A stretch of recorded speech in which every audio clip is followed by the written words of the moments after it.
കണ്ണൂർ മൊറാഴയിൽ ബംഗാൾ സ്വദേശിയെ കുത്തിക്കൊന്നു. മൊറാഴ കുളിച്ചാൽ താമസിക്കുന്ന ഇസ്മായിലാണ് കൊല്ലപ്പെട്ടത്. തൊട്ടടുത്ത മുറിയിൽ താമസിക്കുന്ന ഗുഡ്ഡു എന്ന ഇതര സംസ്ഥാന തൊഴിലാളിയാണ് കൊല നടത്തിയത്.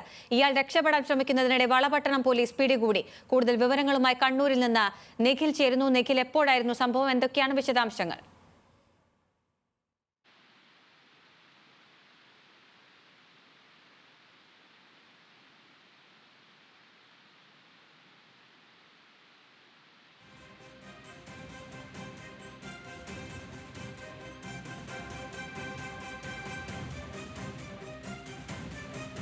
കണ്ണൂർ മൊറാഴയിൽ ബംഗാൾ സ്വദേശിയെ കുത്തിക്കൊന്നു. മൊറാഴ കുളിച്ചാൽ താമസിക്കുന്ന ഇസ്മായിലാണ് കൊല്ലപ്പെട്ടത്. തൊട്ടടുത്ത മുറിയിൽ താമസിക്കുന്ന ഗുഡ്ഡു എന്ന ഇതര സംസ്ഥാന തൊഴിലാളിയാണ് കൊല നടത്തിയത്. വിവരങ്ങളുമായി നിഖിൽ ചേരുന്നു. നിഖിൽ, വിശദാംശങ്ങൾ.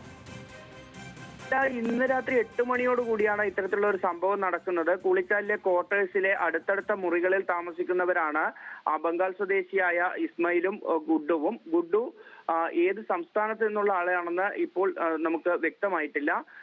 ഈ ഗുഡ്ഡു ഈ കെട്ടിടത്തിന്റെ ഏറ്റവും മുകളിലത്തെ നിലയിലേക്ക് പോവുകയും ഇസ്മായിലിനെ അവിടത്തേക്ക് വിളിച്ചു വരുത്തിയതിനു ശേഷം കുത്തി കൊലപ്പെടുത്തുകയുമായിരുന്നു.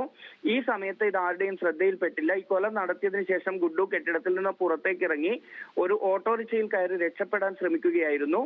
പിന്നീട് ഈ കൊലപാതകം ശ്രദ്ധയിൽപ്പെട്ടതോടുകൂടി ഇയാൾ കയറിപ്പോയ ഓട്ടോറിക്ഷയുടെ ഡ്രൈവറെ ബന്ധപ്പെടുകയും ഈ ഒരു കൊലപാതകം നടത്തിയ ശേഷം രക്ഷപ്പെടുന്നയാളാണ് ഓട്ടോറിക്ഷയിൽ ഉള്ളതെന്ന് അറിയിക്കുകയും ചെയ്തു.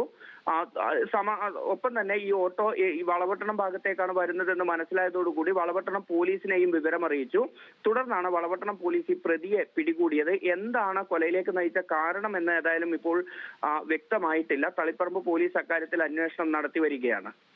ശരി, കണ്ണൂർ മൊറാഴയിൽ ബംഗാൾ സ്വദേശിയെ കുത്തിക്കൊന്നിരിക്കുന്നു. മൊറാഴ കുളിച്ചാലിൽ താമസിക്കുന്ന ഇസ്മയിലാണ് കൊല്ലപ്പെട്ടത്. വിവരങ്ങൾ നൽകുകയായിരുന്നു നിഖിൽ.